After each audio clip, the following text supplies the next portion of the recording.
Hey guys, in today's video I'm going to share with you how to make your own chalk paint plus my experience with chalk paint, and then I will share the finished product.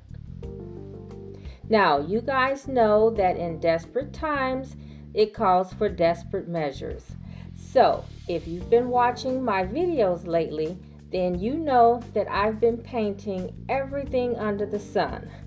I've painted 2 of my bedrooms, I painted my master bathroom, and I painted quite a bit of furniture and so much more. So when it came to painting my desk and hutch in the basement, I ran out of paint. So I had to go into the garage and see if I could find some old paint. And I did, but it was a little thin, so I thought about making chalk paint just to thicken the paint a little bit. And it was so easy to do. All you need is a half a cup of baking soda, a cup of latex paint, and 3 tablespoons of cold water. And with that mixture, I was able to paint the entire desk. So it did go on rather smoothly. But what I wasn't prepared for was the rough texture.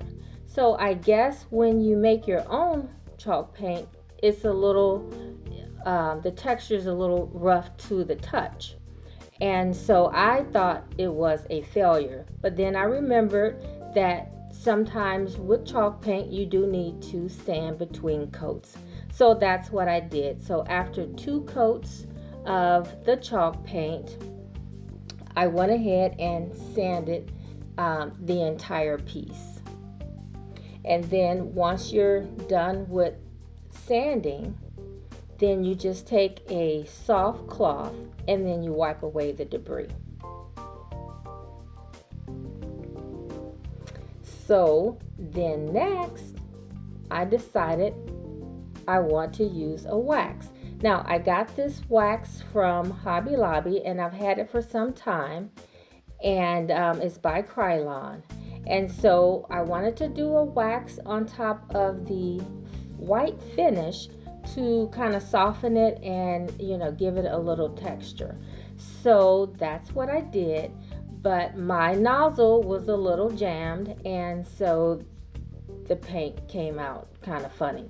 So you will see I have a lot more brown than I wanted on the piece, but what you do to fix that is you take the base coat and you go over the area, whichever area that you need to fix, and you go over it with either a wet cloth or a wet paintbrush, and then you just blend it, and you keep blending it until you get the desired look that you want.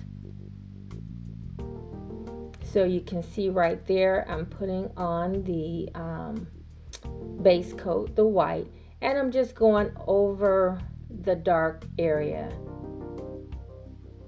And the key to the wax is to blend it as best as you can until you get the desired look that you want.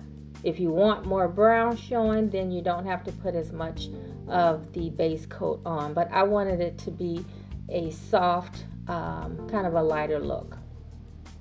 And so I really like the way it turned out, and I'm very pleased with the chalk paint. So you might try it. So guys, I know in the beginning of this video I showed you the hutch over the desk. Now if you come back on Friday, I'll share the complete space with the hutch on top of the desk. Today I'm just staging it with a few items on top so you can see, get a feel for what the desk will look like, but this is not the finished look. So hopefully you guys come back on Friday so you can see how this space turned out. Thanks so much for watching, and I hope to see you then.